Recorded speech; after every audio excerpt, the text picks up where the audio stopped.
नमस्ते प्रणाम दोस्तों। हम आपके चंदा देहाती लोकगीत चैनल पर आप सभी का बहुत बहुत स्वागत कर रही हूँ दोस्तों।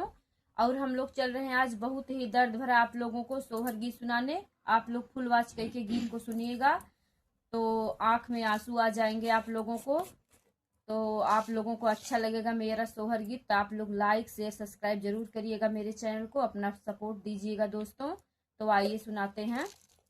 बैठल सिंहासन राजा रामात लक्ष्मण से आरज कर, लक्ष्मण से आरज कर हो भैया सीता के रथ बैठावा जंगल छोड़ी आवा जंगल छोड़ी आवा हो लक्ष्मण सीता के रथे बैठावा जंगल छोड़ी आवा जंगल छोड़ी आवा हो थर थर कापे लक्ष्मण भैया रामा से आरज कर, रामा से आरज कर हो भैया कवन का सुर भाभी कई नीत हम से बतावत हम से बतावा भैया कवन का सुर भाभी कई नीत हम से बतावत हम से बतावा अरे अरे लक्ष्मण भैया विपतिया के नायक विपतिया के नायक हो भैया सीता के हरि लई गए रावण लंका बीचे राखत लंका बीचे राखई हो भैया सीता के हरि लई गए रावण लंका बीच राखत लंका बीच राखई हो लवटिया अयोध्या के आई सीता धोबिया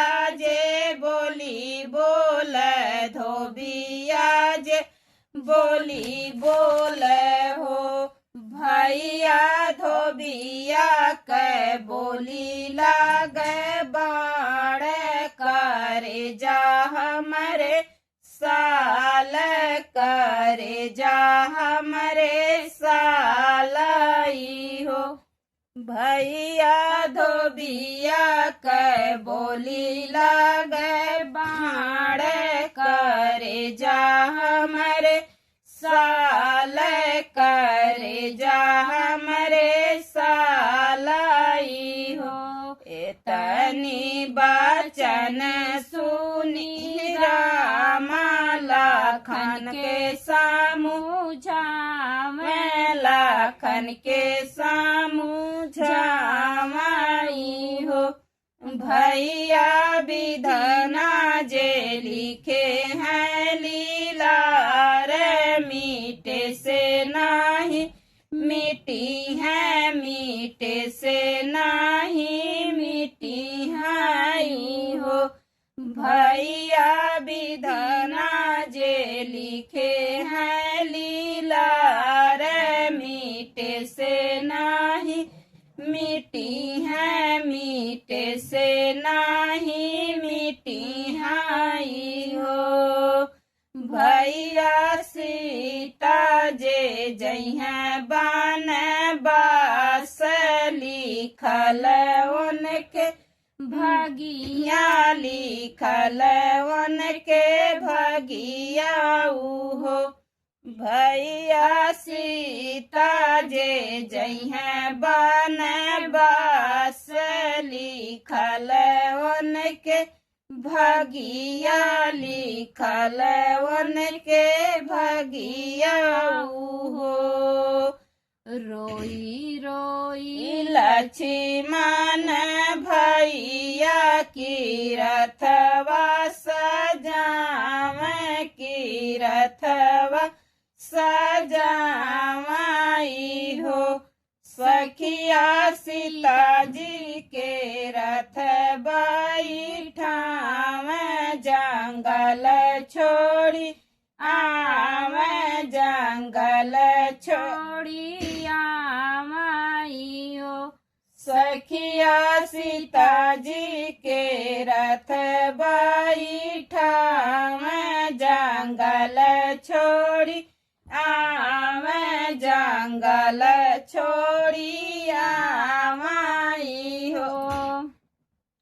इत उतनी हारे सीता डगर नहीं पावे डगर नहीं पावाई हो।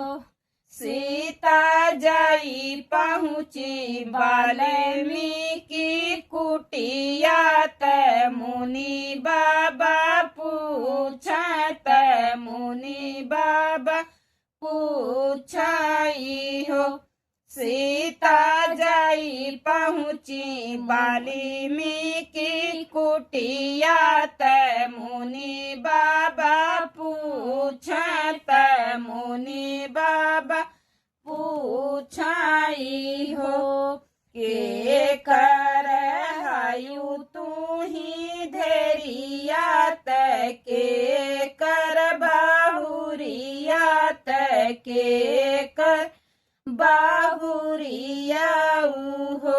बेटी कवने संकटवा के मारियु त बन बीच रोयु जंगल बीच रोवेलू हो। बेटी कवने संकटवा के मारियु त बन बीच रोयु जंगल बीच रोयु हो। राजा जनक जी के धैर्या दशरथ के बहुरिया दशरथ के बहुरिया हो। बाबा हमके शरण दई देता कठिन दुख काटित जीवन बीताइत हो। बाबा हमके शरण दई देता कठिन दुख काटित जीवन बीताइत हो।